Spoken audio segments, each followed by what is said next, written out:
guys, it's Robin and welcome to my channel. So since I have finished with my Murray series, which you should totally check out, I kind of want to move on to another case that is pretty recently solved. I really rarely do solved cases, so this is something new. So today we are going to be covering the murder of Sophie Sergie. Her murder took place in April of 1993. So who was Sophie Sergie?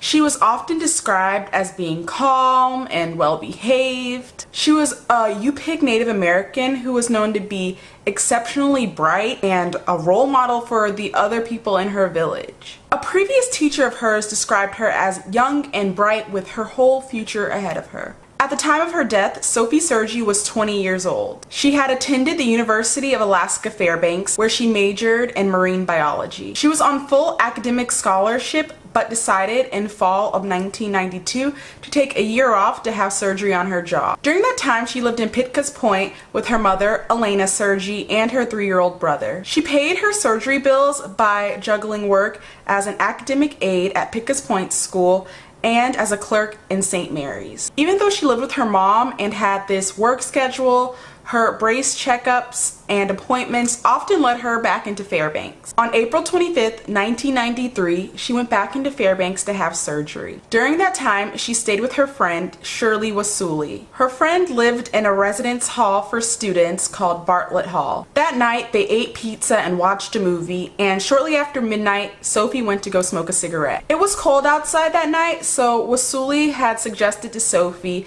that she should go into the bathroom and smoke through the bathroom vent. Despite that, witnesses later said that they saw Sophie smoking outside. Sophie had not returned after 1:30 a.m. Wasuli was with her boyfriend and they wanted to sleep in another dorm, so Wasuli left a note for Sophie. When Wasuli returned to her room the next day, the note was still on the door and her bed was undisturbed. She called the orthodontist and it turned out that Sophie had missed her appointment. Later that day at 2 p.m., a janitor came running out of the women's restroom on the 2nd floor of Bartlett Hall. Residents who lived on the floor had been in and out of the restroom all day up until that point, but no one had noticed anything out of the ordinary. That was until the janitor went into the restroom and he had opened up a more private room that had contained a bathtub. Inside of that bathtub, he had found the body of Sophie Sergie. She had been sexually assaulted, stabbed in the face, and shot in the head with a .22 caliber firearm. Investigators found her cigarette lighter when they moved her body. She was still wearing her socks and shoes. It was later determined that she had been lying in the bathtub for 13 hours. Investigators swarmed the building until at least 9 p.m. They questioned residents and they pretty much combed the bathroom floor. They were looking for fibers, hairs, and other physical evidence. Despite all the people they questioned,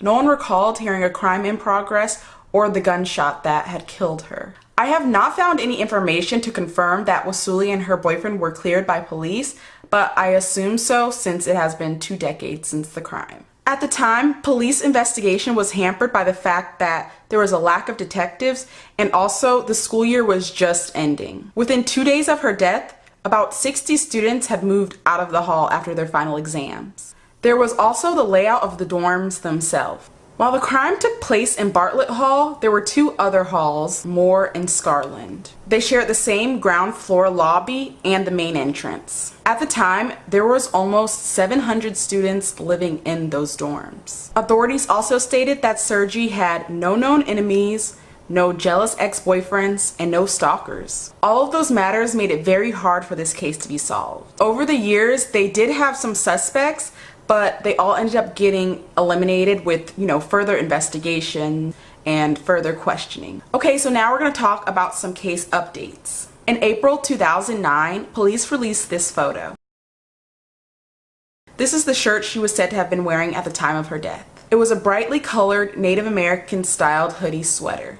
Investigators wanted to talk to anyone who might have seen her that night. That really didn't get any kind of momentum in the case, but literally now, fast forward to literally 2 days ago, and the investigators on the case finally got the break they were hoping for. So like I had said before, the investigators had gotten DNA from the crime scene. They were able to use the DNA they had found and get a genetic match with a Stephen Downs. He's 44, a nurse, and he lived in Auburn, Maine. He is now being charged with Sophie Sergie's sexual assault and murder. At the time of Sophie Sergie's death, Downs was actually an 18-year-old student. His roommate was Nicholas Dazer. He was a security guard on campus, and he actually helped with the crime scene. They were both actually questioned about the crime, but they both denied having any idea of what had happened. Dazer had denied having a gun, but he did say that his roommate, Downs, had an H&R .22 caliber revolver. I honestly think it was amazing that they were able to use DNA to figure out this case. I mean, we've seen it before with the Golden State Killer, but the fact that it's helping so many more cases, especially ones that have gone unsolved for decades, it's amazing. That and the fact that I'm sure, you know, they had these previous conversations that detectives had all the way back then, and they were able to connect the dots. Like, oh, he said he had no knowledge,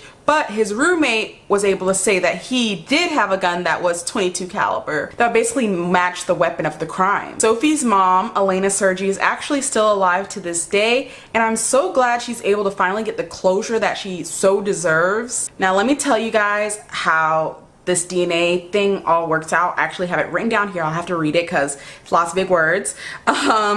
So basically, a forensic genealogist prepared a report on December 18th of 2018. It compared the suspect's genetic material from a crime scene to a likely relative's. And so I'm guessing Downs' relative, his aunt, her DNA profile emerged in the search. And so they were able to, you know, confirm that it was the aunt of Downs. The next day they were able to get a cheek swab and confirm the DNA match. And then Downs was arrested. I don't know, guys, I just think that's so cool, and it makes me really happy that I'm finally doing a case that is solved. Tell me what you guys think down below. And this is really recent, so the case is ongoing, so we still have to see that he gets convicted. Anyway, I'm gonna end that video right here. As always, I love you guys and thank you so much for watching. I'll see you next time. Bye.